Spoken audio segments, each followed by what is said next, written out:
Here we are. We are live with the Live Reality Games podcast. I'm your host, Naomi Calhoun, talking about Survivor New York Blood versus Water. That's it. That's the game. The best game ever recorded on film. Today with me, I have, first of all, our host, founder, Lord and Savior, Chris Lord. How are you doing? I'm good. How are you?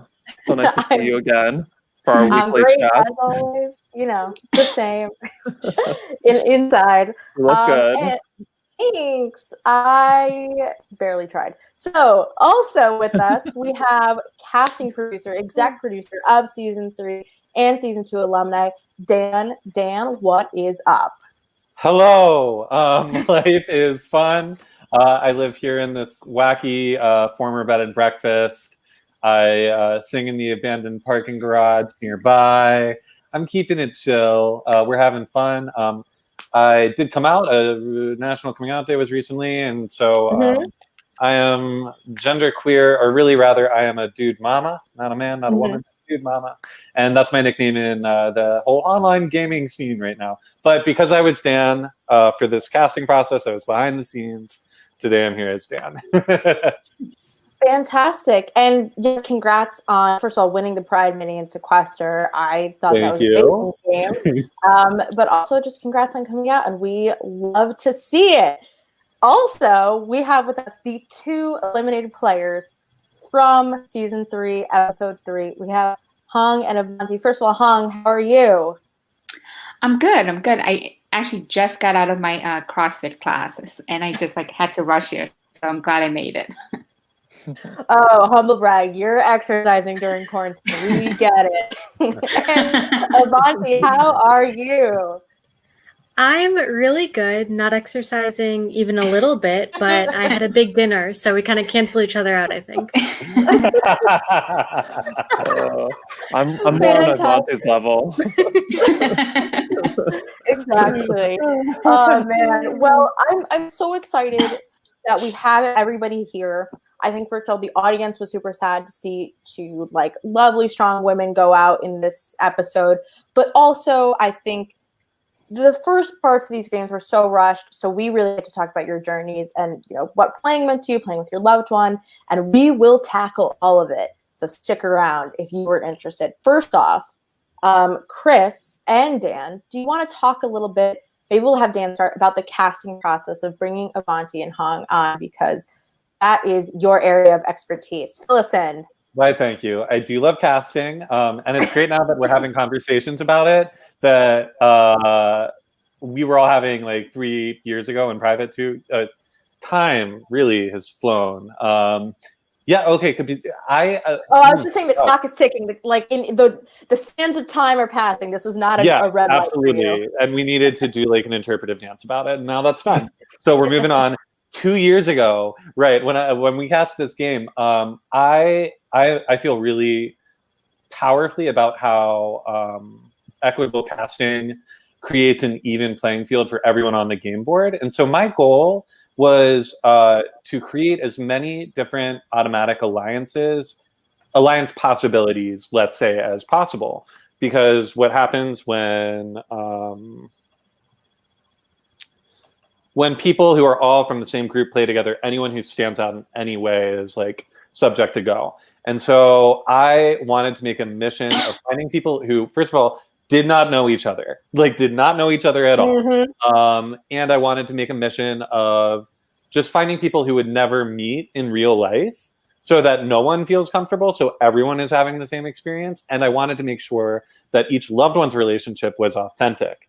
Because if people had met through playing Survivor, they were going to be really, really good at the game. And it was going to bring it into this headspace where everyone's thinking about it in the same way, because everyone's been listening to the same fan recaps and everyone's been listening to the same strategy guides. And so I wanted a bunch of people to come in and have completely contradictory views on how to play.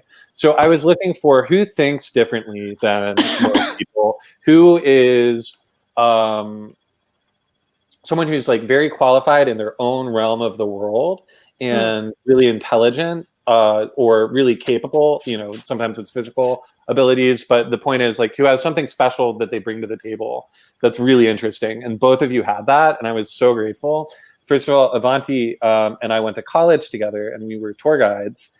And so when I was thinking about who needs to play a Survivor game, I was like, we need people that are able to just take a giant group of people and shape it the way they want it to be. Who can just cut right into the thick and be like, hello, everyone, this is me.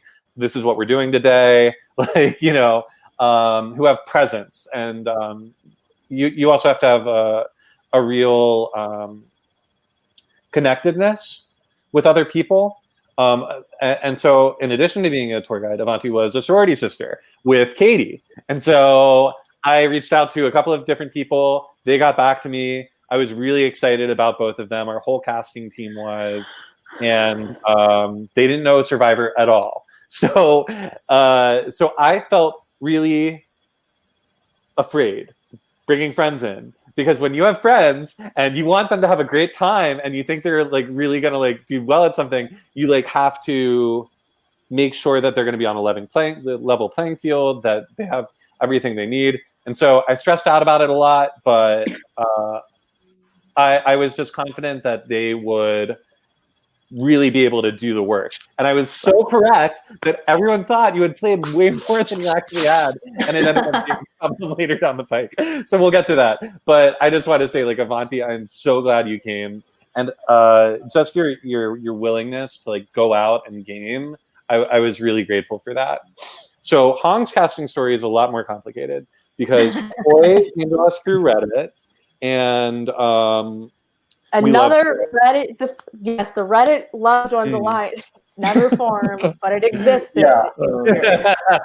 I was curious to see if the Redditors would find each other and like come up with a thing. I was sort of trying to plot against it, but anyways, Koi applied with then person in his life that was very special. They were having some issues though, and so they ended up in a position that sucks, where you're like, we're signed up to do this thing together. Like, I have played a live reality game with my ex before. Well, we were dating when it started, and then we weren't when it ended. So, I was sort of like seeing the red flag there, and I was like, oh, like, I agree that you should be concerned about this situation.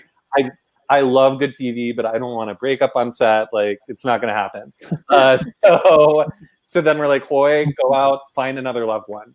And really, if I have one casting lesson, be willing to say no. Be willing to say, I think you can dig a little deeper. Be willing to say, I'm not ready yet. Nope. I'm not going to accept this. This is not going to happen. Like, we're going to find another way. And it was really easy to do with a blood versus water thing, where people really want to play this game. And I'm like, if you really want to play, bring us something interesting to the potluck. Bring us someone. Bring your grandmother to Survivor. This is bring us something new. What haven't we seen before? Like, I love new players, and I was so excited about getting the right new players into the mix. And so he talked about his childhood best friend Teresa, and for a long time she was it. And then I think it was maybe like 2 or 3 weeks before the game, and Teresa had a business trip or something like that come up, which is why it's so difficult when you're casting games that are a weekend long, because anything could happen. And so Teresa had to drop out, and he was like, I think I can get my sister Huong to do it. And then I met Huong, and I'm like, why didn't I meet Huong sooner? This is really like Huong is great. Like, okay, so first of all, you work with children, right? I feel like you were okay. I'd rather you go into it. Okay, great. Because I wasn't sure if it was a psychologist or a teacher, but you were talking about how the psychology of teaching factored into the way you perceive the game at one point on set. Mm-hmm. I can't remember, but yes. We'll find it. It'll come up again. Well, I think it's so interesting, and we can definitely speak with you, Huong. So, like, getting roped into this, how did you feel? Sort of, Hoy comes to you and says, please play this game with me. Yeah. I was actually, before, like, I think a few weeks before this, I was backpacking in Southeast Asia for a month by myself. So I was like, you know what? I have 2 months off for the summer. So, like, this does fit in. So I was like, you know what, I'll do it. But it was really, I'm thankful that I did. It was such a fun experience. Okay, good. We want everyone to walk away saying, I'm glad I joined. So bonus points to hear that. So what I think we loved was like your world travelerness. And I guess the question is, when you think about coming into a game of Survivor where it's about meeting new people and hoping they like you enough not to vote you out, what were you taking from your own life that you were hoping to bring into the game and use successfully? It's a deep question, but it's all right. I knew that back then I wasn't like physically fit. So I knew that if there were some things that I could like kind of not cheat, but kind of game the system, then like I knew I had to use my head for that. And I think for one of this is like my crowning achievement because I was voted out so early, and I tell Hoy this all the time. When we had that immunity challenge where you had to like flip both like things over, I knew in my head, Hoy is like a foot taller than me and he's much more athletic. And I knew that he thought he was going to win against me. And I remember I was like, wait, you're supposed to like flip yours over and then turn yours over and put the other one down, right? Yep. And whoever gets 3 first wins. And I was like, you know what? I can't physically beat my brother, but I know that like I can bend the rules. So what I decided to do is I decided to flip both over. Yeah.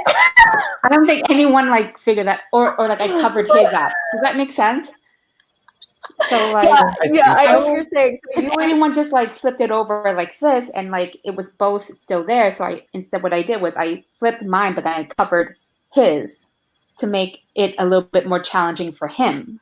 So that he had to separate the two from each other? We had to separate the two. Okay. And I was telling my team to do that because technically it wasn't against the rules yet, right? No, it was not against the rules. No. So then I did that, and I think he was really shocked that I like was able to beat him. So like there were things where I'm like, okay, you know what? I might not be physically there, but I think I can like game that.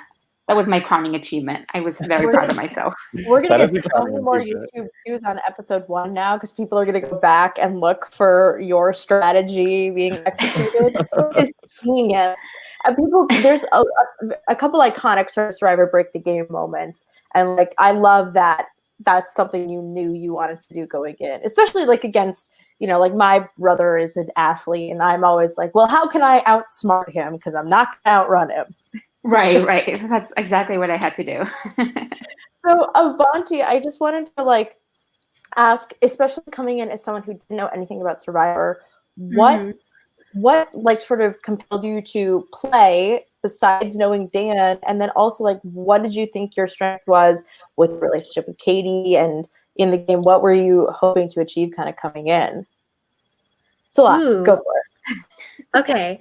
So the reason I decided to do it was honestly mostly just why not? Because I had literally no experience with it. And I was like, okay, well, you know what? I've tried doing things I have experience with, and that was like fine. So I'm sure if I don't have experience with it, that'll be fine too, or even cooler, which, you know, couldn't lose.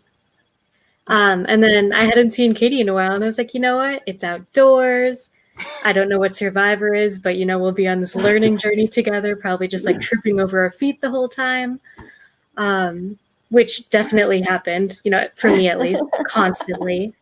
And then I don't know what I was hoping to gain from it, honestly. I think just like most of what I gained was like the process of joining in a sense. Like, yes, wait, let me mix my words together in my head. Yeah, so essentially just like choosing to do something that was so not Avanti-ish was really big for me. And it was kind of just like taking a leap of I have no clue what's going on, but like that doesn't mean I shouldn't do it anyways. And so even within Survivor, like for the, you know, few hours I was there and just like the weekend and everything, no clue what was happening. I didn't even particularly try to learn what was happening, which, you know, maybe could have benefited me more. But I was just like you know what? I'm just gonna like very much go with the flow, go totally against my personality type. Try to chill for a bit. I don't know if this was the right weekend for me to chill for a bit. But, I casted your personality type of hockey, but I'm glad you did it your way. I mean, that's interesting. Yeah. I got what I you asked for, right? Your tribe got to chill for a bit because you got a whole 2 tribals off. Look at that. It is That's true. true. Yeah. That And Avanti, worked I feel like it would have been really interesting if you just made it past that one vote. For both of you, actually. You were in very pivotal positions where a tribe hierarchy was being formed, and you were doing your best just to survive that vote. But then after it gets formed, like, people know who's coordinating a vote, and they know if they're being left out of it. And so that's the point where the majority alliance, so to speak, that voted together on the first vote is like, will sticking with this group of people actually do me well, or is there someone I need to take out? And Absolutely. you two would have been the perfect snaps into that. I'm just really angry that it didn't get to happen. Not to mention, and Chris, I think do we have a next week on in the end of this episode? I can't remember. But spoiler alert. Like what's happening? Yeah. Like what? Yeah, we haven't moved on. The preview is just basically that there's a tribe swap and that's it. I didn't reveal anything else. We're swapping. Yeah. We're swapping. So I think Mm-hmm. had you guys reached a point where there's the potential to unite with your loved one, it would have been a very different story and probably like even more entertaining than I think you guys already were. So Avanti, so Huong had been to a couple tribals, so we'll dive into it. But first, Avanti, going to your first tribal council, like, how did you feel talking with everybody beforehand? And it sort of, you had at least like 2 hours of sort of tribe bonding time without threat of voting somebody out. While you were in that sort of tribe bonding time, who were you connecting with, and what were you kind of thinking about your position? I feel like I have the wrong answers to everything, but I was not thinking about my position because I didn't know that I should be thinking about my position. So mostly I was just trying to like hang out with people. So I got to know them really well, which was great. Or not really well, but like mildly well, which is good for 2 hours. But yeah, I mean, I just... It was like very non-survivor related-y conversations. It was more like, you know, what we do in our daily lives and stuff like that, which is cool because now if I talk to anybody outside of Survivor, I like see something on Facebook, I'm like, oh, I know this from when I talked about you. Like, I don't know anything about how to survive, but I know that you like this one type of food, which is cool. Do you have any examples or anybody you had like a very fun conversation with? Not off the top of my head. I feel like if I went back, I could remember it, but no, sorry. It's okay. It was, as we said, 2 years ago. To be fair, we're asking you to dredge all this up. So, Huong, you get thrown into the fire right away. And also, we lose, obviously, the incredible Serena right off the bat. And you were in the sort of minority that votes with her against Caleb. How are you feeling? We have your confessional right after, and you're like, I did not know what was going on there, but I think it was Pete, and you were correct. It was Pete. So talk to me about sort of losing Serena, but then over, getting Caleb out rather than, yourself being potentially the next person on the chopping block. How did it all feel? Okay. So I think the night we got there, my brother and I were in the same tent as Serena and Sanchaya, is it? And so I know we're not supposed to discuss Survivor during that night, but I think everyone did. So they were like, I mean, I was there to support Hoy, but the three of them were like legit fans of the show. They were like plotting about how things would play itself out. So it's like, okay, I'll just attach to one of them, whoever is on my team. The next day we separated, and it was me and Serena on one side, yellow, and then Hoy and Sanchaya on the other side. Mm-hmm. So it's like, okay, I'll just like follow whatever Serena does. But then Serena gets voted out first because she unfortunately lost the challenge. So I had no idea what to do next because I figured she would guide me through the plotting. And I was like, oh, fuck, I don't know what to do. So I just followed the majority, or tried to follow the majority. So that was how I played it out from that. But you I think that scene, though, right after the first tribal episode, like the episode before this episode, at the very beginning, Caleb, was it? I think you pitched Katie, I think. Yes, you pitched Katie to Caleb, and Caleb runs with it, and then Caleb gets voted out. It's very funny. He talks about it a little bit, how you guys have a conversation about maybe voting out Katie, and then you don't do that. Do you remember any of that? I don't actually. Because like I remember just what Hoy was telling me to do, like the night before. He's like, and he was reading this all wrong because he was like, Avanti's lying. She's like a legit fan. I'm like, no, I think she's like a sweet girl who just is here. And he said the same thing about Katie. Like, and I think Avanti and Katie were just like here for, fun things. But he thought they were like plotting. I was like, okay, I'll get them out or something. And so it turns out he was wrong. But I think I was following the majority with Caleb on that one. The power Avanti has. Avanti is playing 4D chess while everybody else is sitting in their butts. That is really funny. That you can't even go to a live game anymore and just say, no, I'm just here for fun, without people being, you're lying. This is true. That's true. I think the night when we met each other, I was like, oh my God, these people are so nice. They're here for fun. And then Hoy, my brother, pulls me aside. And he's like, they're all lying.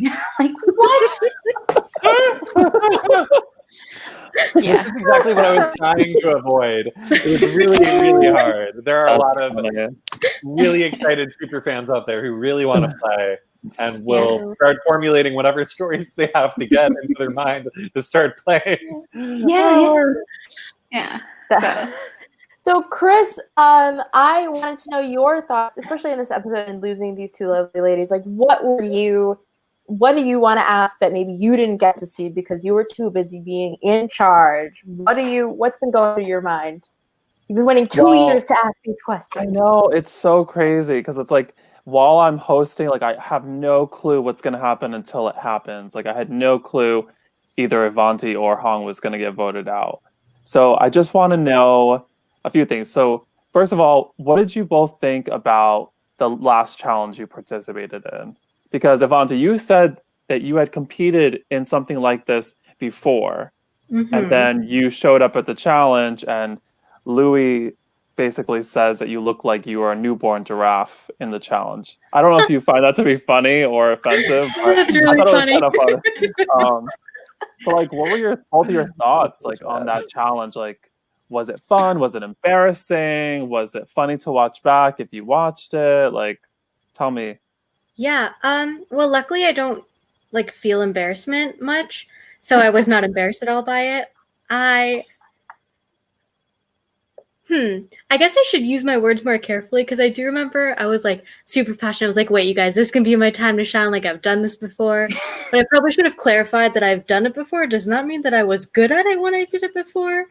So it was just like, okay, I don't know. I was like in the front or the middle or something. And I was like, I am short. I am trying to direct some tall people on some long wooden sticks. It was just a lot happening. And then we lost like spectacularly. So luckily after that, I was like, ooh, okay, this is a good sign. Like if I get voted out, it's going to be before lunch. We have hot dogs. So like I was okay with it. But it definitely was like, yeah, not embarrassing, but I was definitely aware of like, oh, maybe I should not be so hyper about, having done something before. Like I can be aware of something existing and not be like, oh, hey, I'm the pro at this now. How about for you, Huong? I think I knew I was going out because I think we had like an extra person. And I was one of the ones that did not participate in that. Yeah, you sat out of the challenge.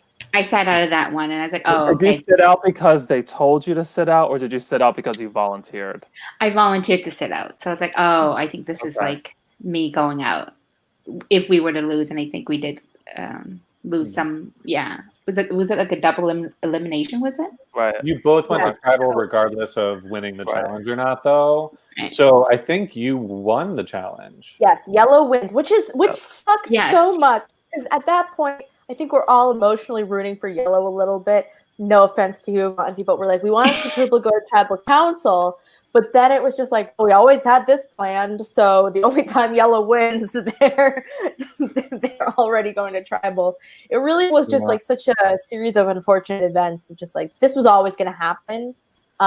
You did sit out, but did you, when you sort of say, I'm going to sit out of this one, did you think that maybe you wanted to participate in it, or were you like, no, this is not for me?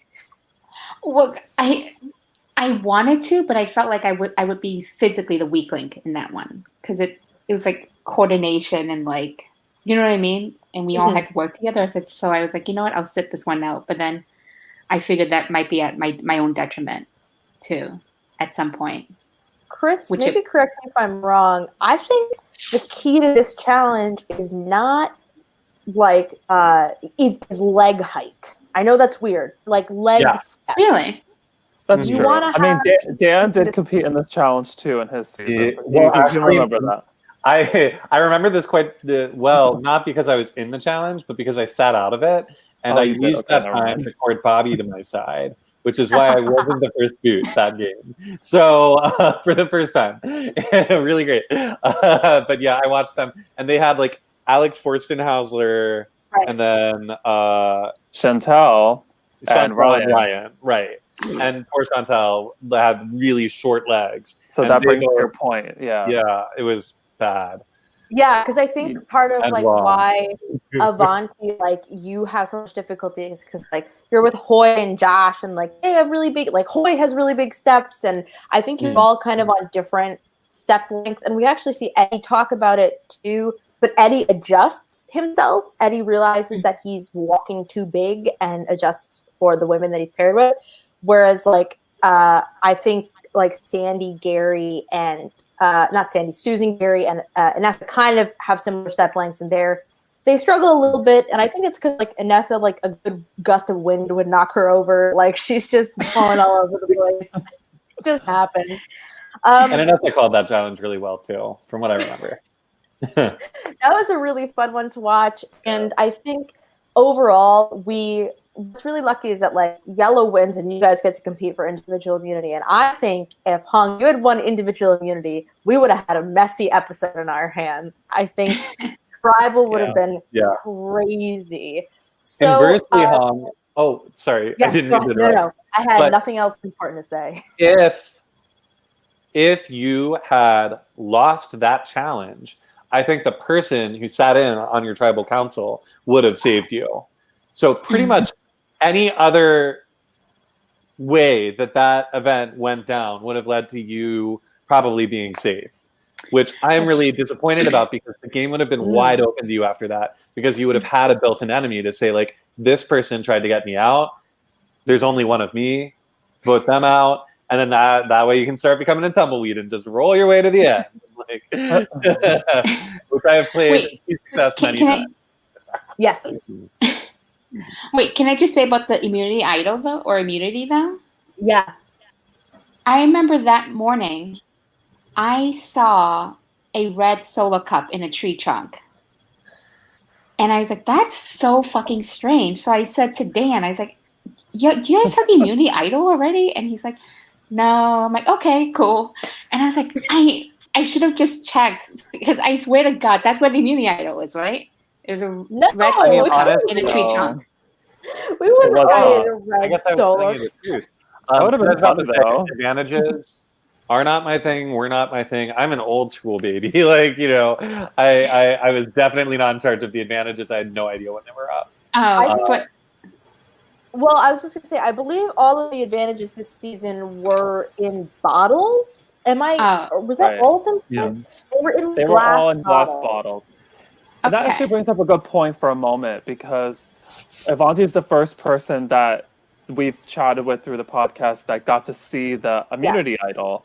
And in the immunity idol, there was a little piece of paper hidden between the man's legs that had the location of an idol. Avanti, did you see that paper at all, or did it completely like just go right over your head? Or do you know what I'm referring to? Yes, right over my head.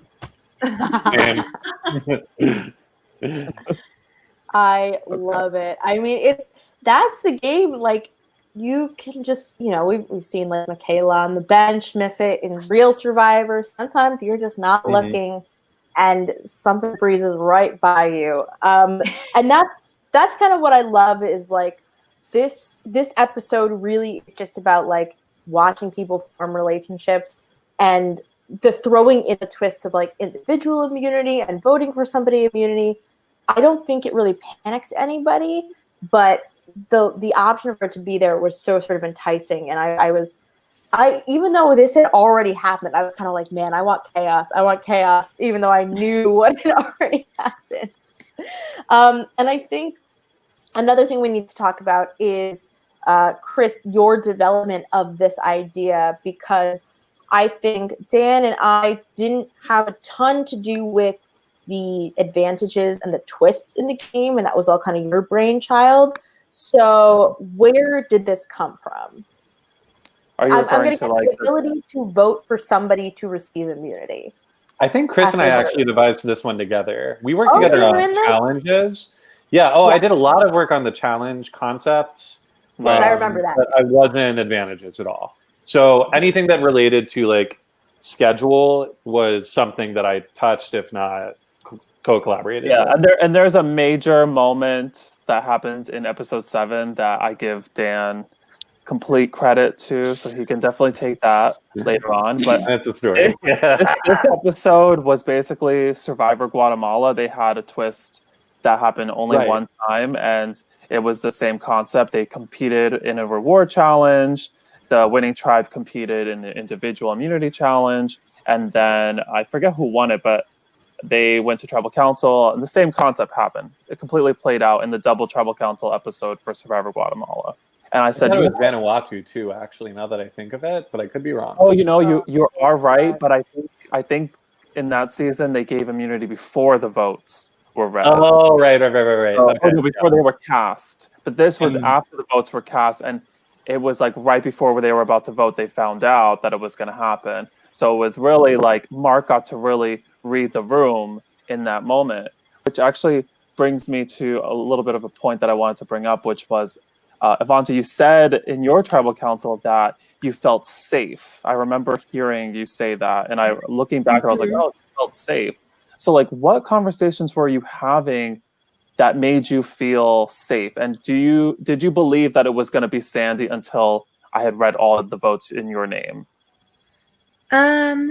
No, I definitely thought it could be me, mostly because the last challenge was like, well, and as for feeling safe, I mean, again, truly, I think it's because I would have had no way of distinguishing what feeling safe versus unsafe was.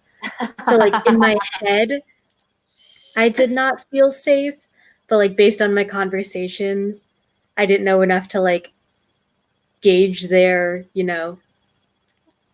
opinions or whatever to feel unsafe based just on that. But like, so it was like an internal versus external safe kind of thing, where like internally I was like, okay, probably a little bit unsafe, and externally I was like, there's no reason for me to feel unsafe. Minus like, so. Is the catch-22 Survivor when you admit that you're panicked by the people you're around, then they start to distrust you. Yeah, true. It was such a hard spot. Huong, for you though, so we don't have so much conversations from either tribe discussing the vote. I don't know what happened with the footage there, but Huong, tell me what they were telling you. I mean, you voted for Katie. Was that just your own decision, or were people telling you to vote for Katie? Like, what was going through your mind? Did you know it was definitely you regardless? And did you try to fight to stop it? I felt like it was me because of like me sitting out on that challenge. And I think when I was talking to people, like it wasn't like a definitive, like, hey, we're going to vote for this person. Do you know what I mean? They were just skirting the issue, which I think made me even think that it was me even more. And I was like, oh, like, yeah, I didn't know how to like convince them otherwise, which is why I wish Serena would have been there to help me with that. It was a great alliance. Let me say, I was psyched when you guys linked up. And this is where I want to. I feel like Go this has for been it. I talked know about exactly what you're going to say. Go for it. Okay. And Avanti, especially hearing your responses today, I'm like so sad. And it's funny because you can simultaneously be very happy and very sad with casting. Because when one thing falls through, you get another great thing. But what do you lose? The two people that Louis and Mark replaced on the day of the game were a pair of brothers whose approach to the game was a lot like you, Avanti. One of them had never seen it. The other had seen it before, but he was like a goofy, it was sort of like Caleb, but just in every like single way, I had worked out the numbers so that everyone had never played before, right? Never played before, never played a live game. And when people play live games, they get so smart because I got voted out the first two games that I played first. So I know what it is like. And when you watch the game on TV and you see the people strategizing, you're like, oh, I want to get in the thick of it right now. Let's talk. Let's let's make an alliance of this many people. But when you stand out like that, people go against you because everyone is always just trying to find the easiest majority possible in that first vote. So by being so unafraid of being yourself, you put yourself in a bad position there unknowingly because so many people who had played before or like had been around people who had played the live game versions and know how fast it goes, like Louis and Mark in particular, were like, this is not a moment to rock the boat. This is not a moment to like dissent. Like, it's not a moment to like test things out. It's not a moment to like, I think things would have been a lot more up in the air if so many people weren't woke to the realization that you should be quiet as much as possible in the early game. So I'm sad. I definitely like it when people don't know everything. Dan, so Louis and Mark are good, but this was their first live reality game. But they were super duper fans. Super duper fans. So I guess in their credit, they just had this knowledge of what like playing Survivor would be like, and they probably envisioned. 100%. And I gave them all that credit during the casting process. I was like, these two are too much trouble. They're going to play too smart, and they both are like they have a hall pass. Like in a relationship that actually each other outside of the game, you're not going to vote out your mom or your best friend the way you would someone you met in a Survivor context. It's like immediately we agree. And this is, I think, what we see happen with Huong and Serena and Emily to an extent, is they say, fuck it, I'm not going to vote with the majority. Or to an extent, you guys think you have the majority on your side, but you don't need to get everybody around. Let's say, hey, I want everybody to vote out Caleb. You say, we got our numbers, we're going to vote out Caleb. And to your credit and to Emily's credit, you maybe hear that Serena's name is out there, but you don't sort of backstab her. You don't flip on her. And that's what I think makes this season extremely exciting, is that you guys are playing so passionately and with so much heart that isn't necessarily Survivor nerd like some of us, like me playing. And so it was really such a treat to have both of you play. I think getting to watch all the footage back over and over again, you're just like so positive and supportive. And that's really something that I think a lot of people could bring to games and be a lot nicer and more kind during these games. I think you did a really good job.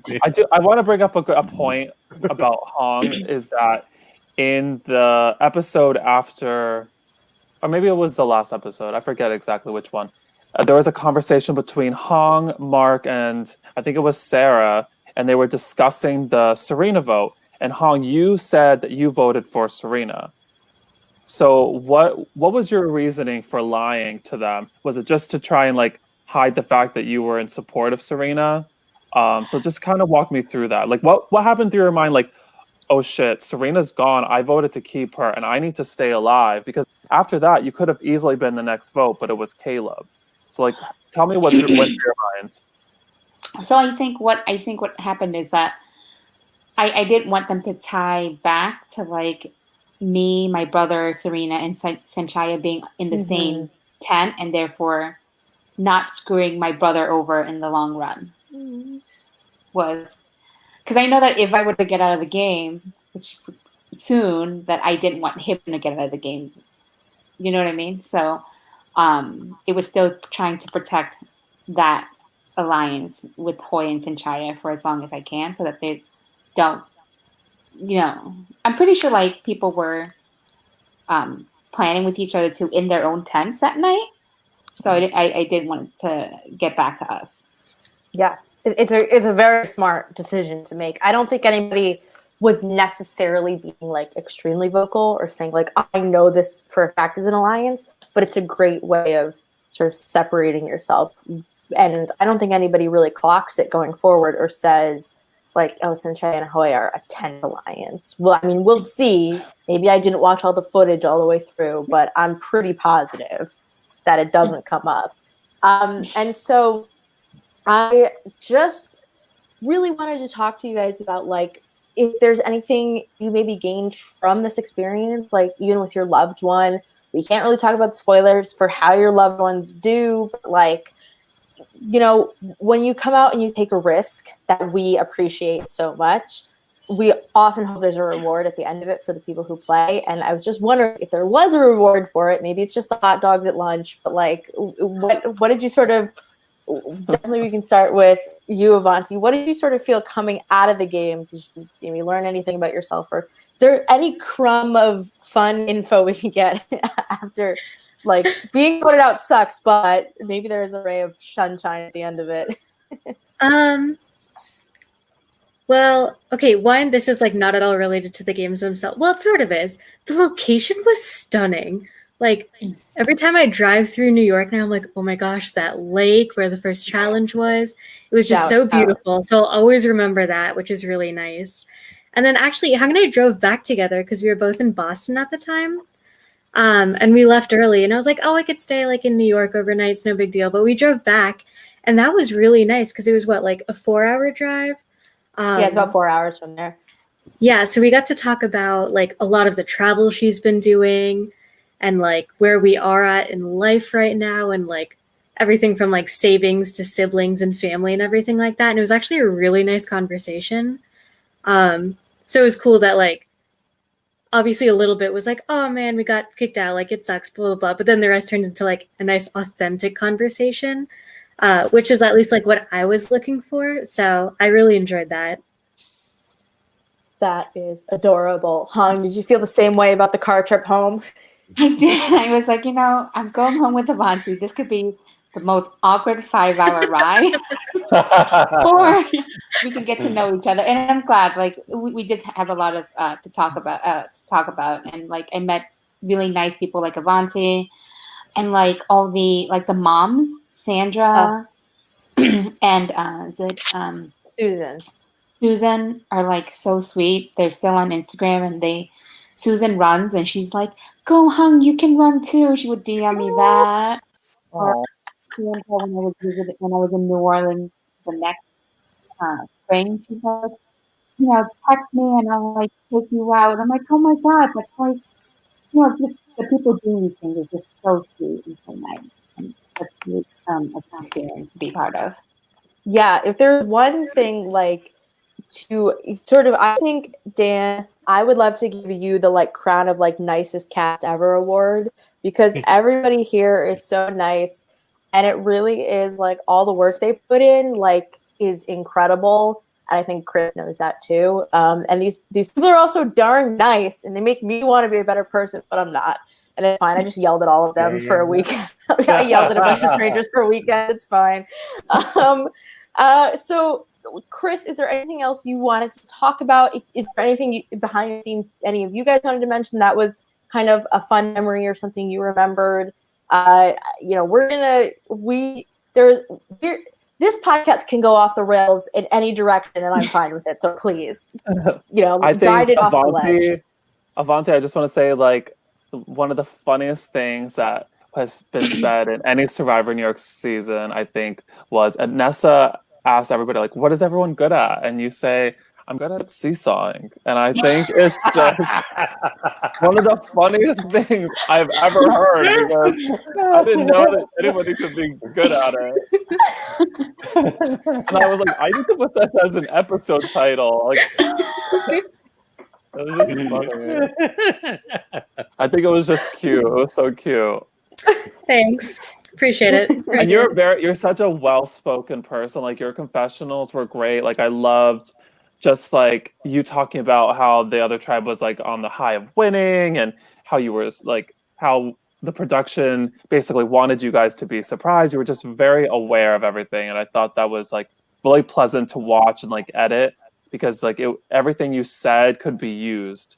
Sometimes when you film these confessionals, it's like, oh my God, I can't use like anything these people are saying. But like, I think with the Avanti, pretty much everything we could use. And I think everything we had of her, we did use. So I think that's sort of impressive.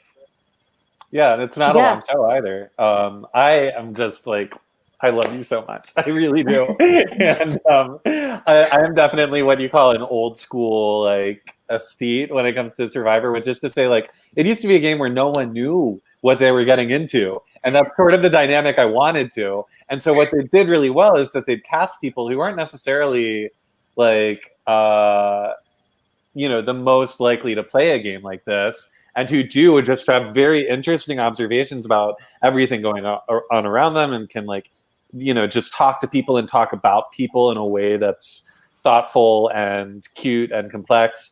I think if you put your mind to it, though, you could seriously be like a huge gamer. That charm can go a long way. You are funny. Appreciate it. Like, yes. what is going on in your lives now? I'm sure if people ever watch this back or are watching now, they kind of want to know, like, so where are you guys at in life? Well, Huong, did you just have your birthday recently? I think Hoy mentioned it in the comments.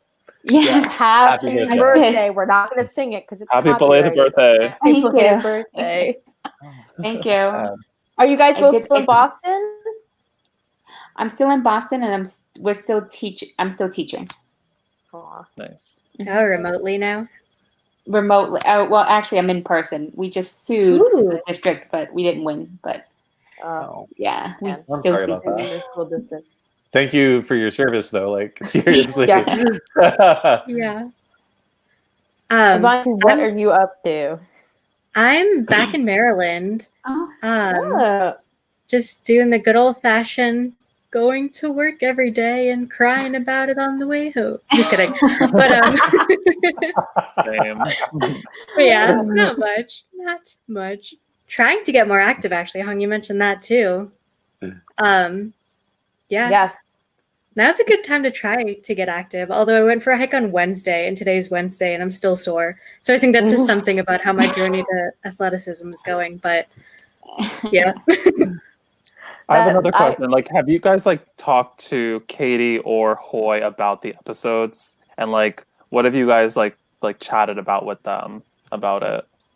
If you have, without spoiling anything. Yeah, without spoiling anything. Hoy actually came back home. He lives in New York, and he came back home 2 weeks ago, and all he could talk about was how bad he looked in these episodes. He's like. He's like, I look like a mess. And I go, and he's rewatched these episodes a few times, and he's all he talks about how bad he looks. He looks so good. Oh, that's so funny. Well, I guess Hoy doesn't have his like long, beautiful locks in this season, so that must be a real bummer. What about for you, Avanti? Did you and Katie like discuss anything at all? Yeah, we haven't discussed in detail. It's mostly on Fridays we'll be like, okay, so we have our wine ready. We'll watch a little bit, and then it's just like remembering funny behind the scenes things that definitely would not have been on air. Please tell me more. You gotta give us one. Honestly, not even big. Like the very first night I was there, I was like just really unprepared. You know what? No, you're fine. You're grown people. But I got my period. It was like a week early. And so I go to Katie in like the middle of the day. I was like, I'm so confused. Like bugs are biting me. And also I'm in pain. So we had to like sneak Oh out my first thing God. in the morning. We like ran to her car, got a bunch of stuff for that. And I was like, I wonder if I'm going to be cranky because of my period, or if I'm going to like ignore the cranky because I'm going to have to like move with my legs and meet new people.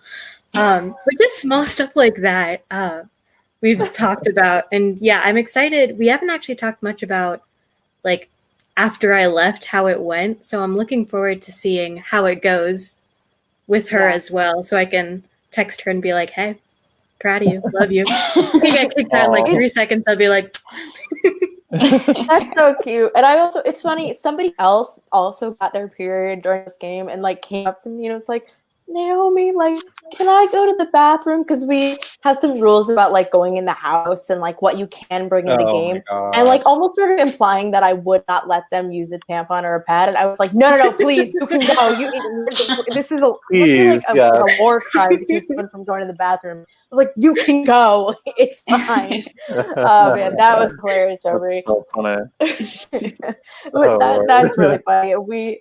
I love, because as production, you're almost like a fly on the wall. So we kind of come out of it being like, oh, everyone is so nice, but you don't really get time to talk to us. So it's really fun to hear the sort of behind the scenes stories, because it's kind of like a TV viewer. We think that we love you guys and that you're our friends, but like you guys didn't really talk to us that much, so you don't know us. We're just like the weirdos who are filming.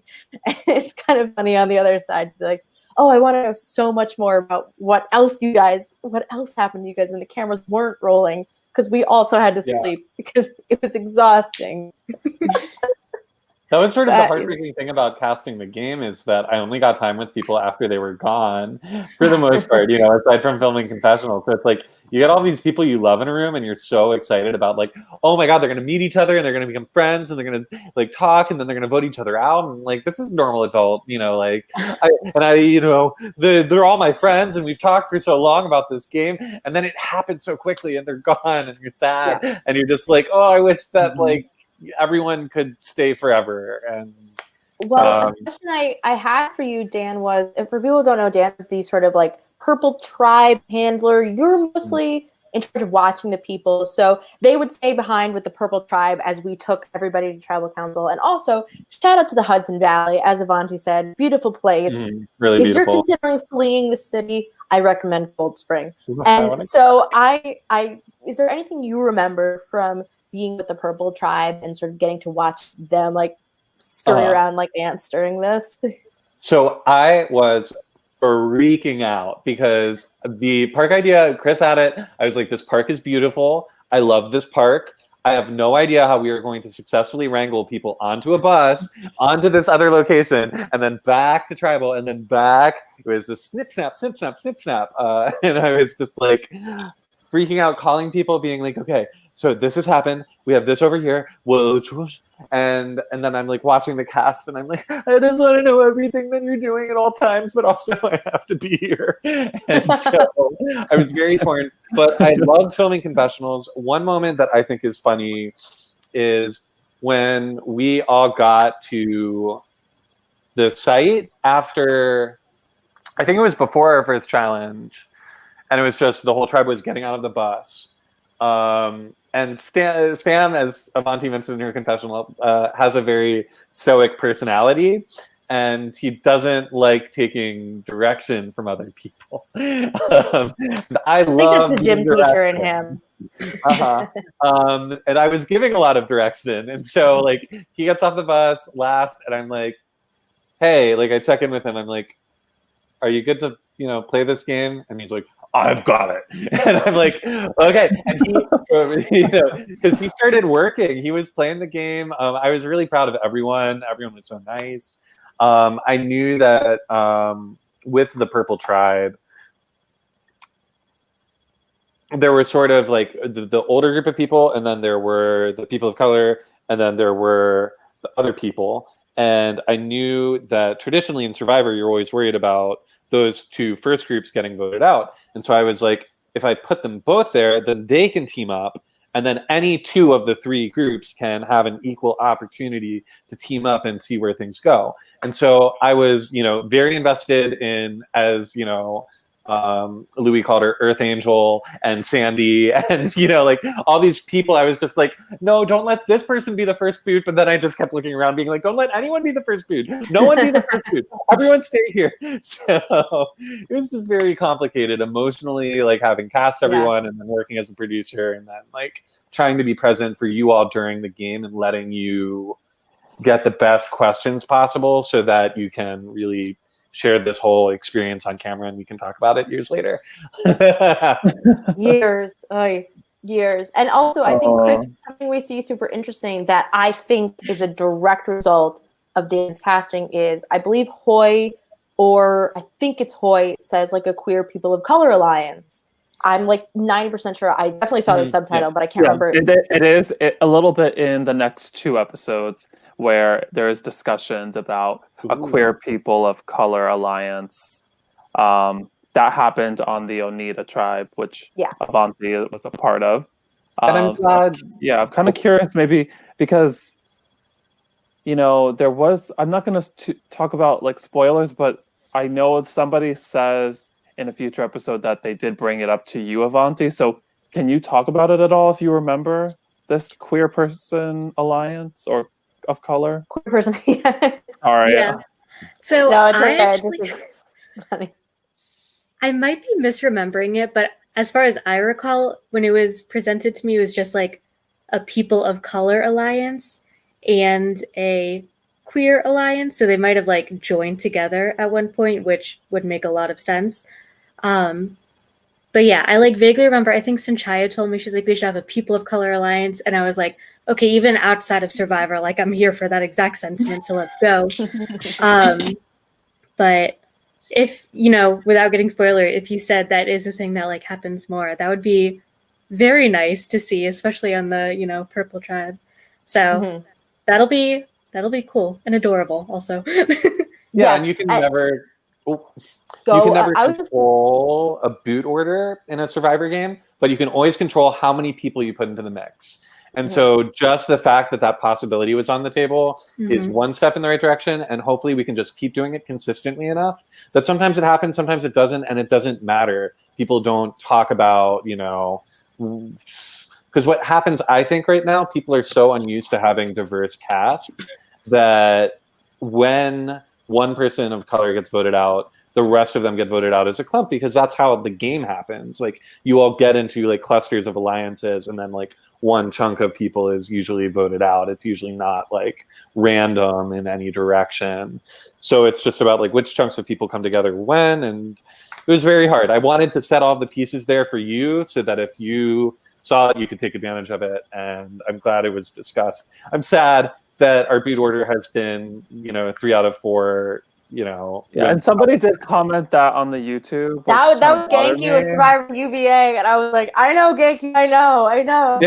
Honestly, the more that first chunk of the game played on, the more I was just really upset about that, like genuinely, because I felt like it reflected that I didn't think in advance well enough. And I didn't. And, you never will be perfect, but you can just keep doing better the next time. Well, I think to be fair, you created so many great, like, just nobody was going to walk in and be the one person of their group, whatever they represented, whether it's that older or queer or whatever. They weren't going to be the only representation of that, which I think the card just kind of fell.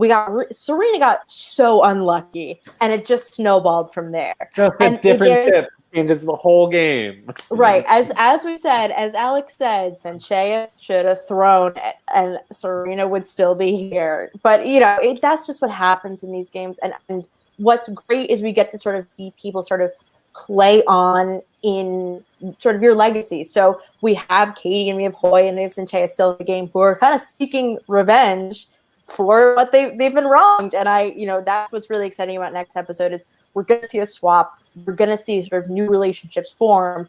And how are people going to sort of deal with, hey, you voted out my loved one, and so this is what I'm going to do to you. And it's really exciting. Next episode is so good, and the shit that goes down is great. And so it's really I don't think you should blame yourself at all. this cast is so beautiful and loving, and like it really is such a tremendous effort and a tremendous showing of other Survivor games can do more. Not to like brag, but more to say we can all do more. We can do more next season and the season after that. We can always do better. Really exciting. And so we're closing in on an hour. Is there anything else anybody wanted to talk about? These first 3 episodes, any behind the scenes content, anything at all? It's really been a privilege to have both of you here because when Chris and I were talking about this, we're like, we really hope they'll both come on and talk to us. I'm very appreciative because, like I said, you know, Avanti and Huong have moved on with their lives. They're so busy. Like, will they even have like an hour of their life to give up to this? So, like, getting you guys was like amazing and an honor. And as a as a UMBC alum, I just want to say thank you to UMBC for bringing me Avanti. Dr. Moffat was also in the ring for casting, but I knew that I couldn't have both of you. Oh gosh, there's so many different fun ways this whole thing could have played out, but UMBC is always golden.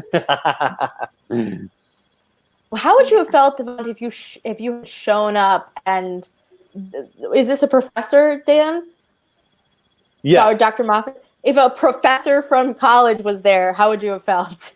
It would have been a totally different game. I'd be like, I have no clue what I'm doing, but I'm about to rep UMBC so hard right now.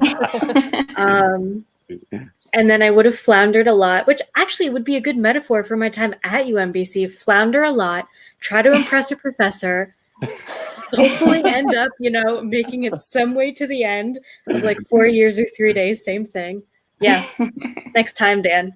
I would love there to be for Dr. Moffat. Okay, either you or Dr. Moffat next time. I would love it. I would love it.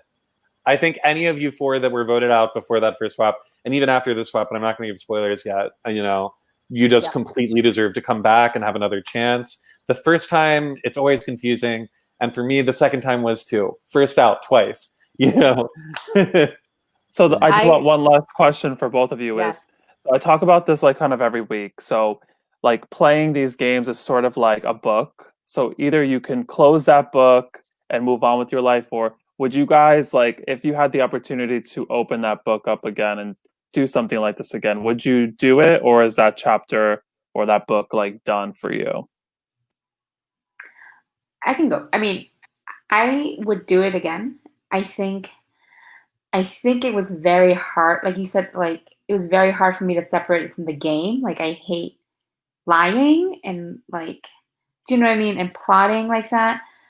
But like if I tell myself that it's just a game and I'd have to make these like tactical movements, I think one thing I would have done now is to get myself off of the chopping block is to leverage Hoi and Sinchaya and tell someone that that I have an alliance with 2 other people on the other team so that they can save me. I think that's something that I could have done but to your point, Chris, like definitely I think I could actually, I would do it again and try to be more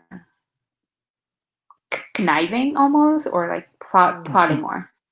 And you just bench press everybody like the CrossFit training really helped. Be great. Avanti, what about you?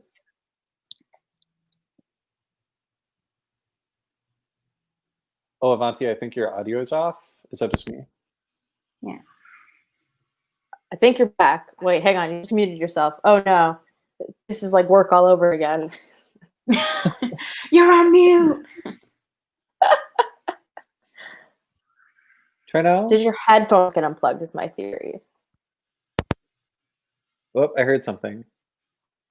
I don't hear Avanti. Let me guess for you. No, I'm just kidding. I would. Thumbs up if you will play again. Thumbs down if you wouldn't play.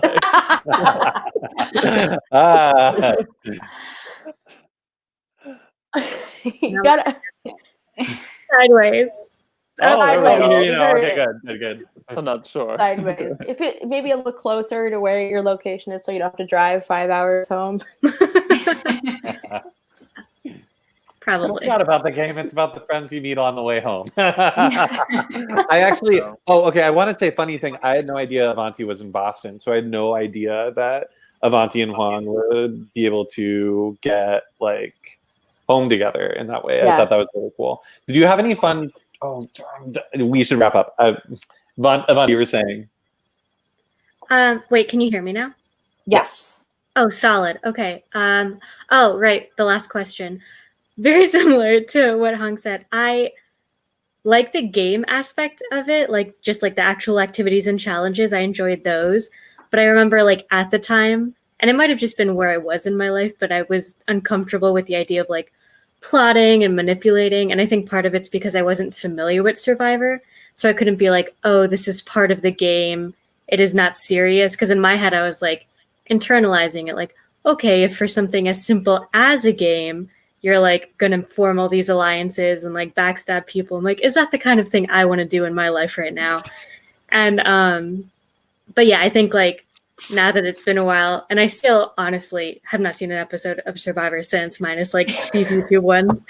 But I think like if I were to distinguish like, oh, okay, you're not doing it because you're like, or it doesn't reflect on you as a person, it just reflects on you as a player.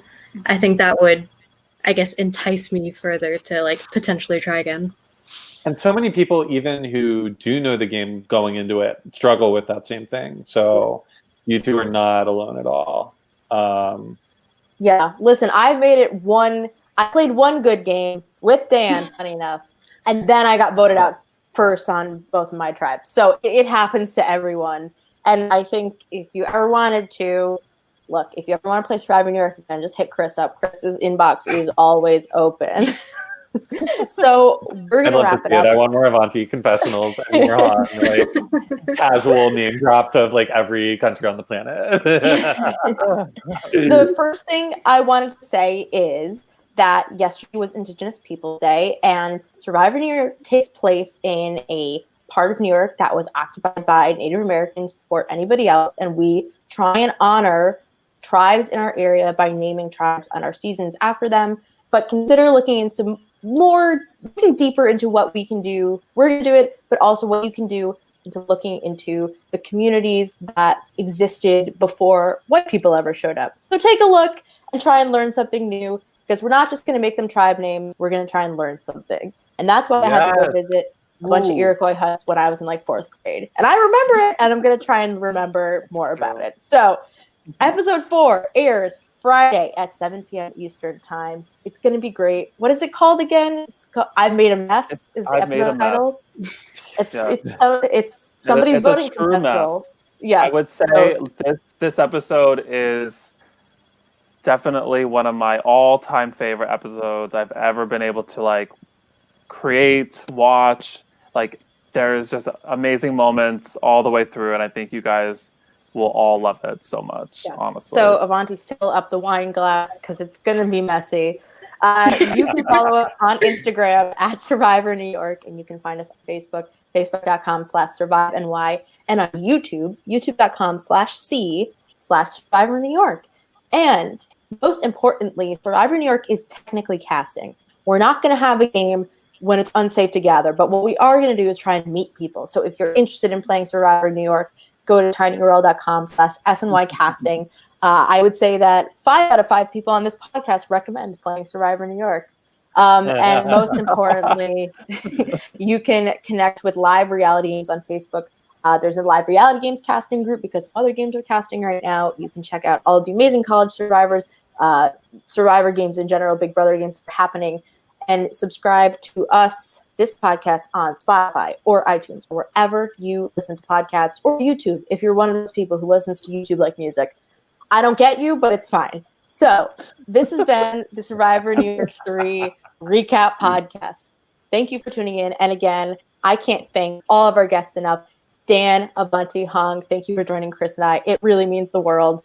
And we're all going to go to bed now. Goodbye. Say bye to the people at home. Bye.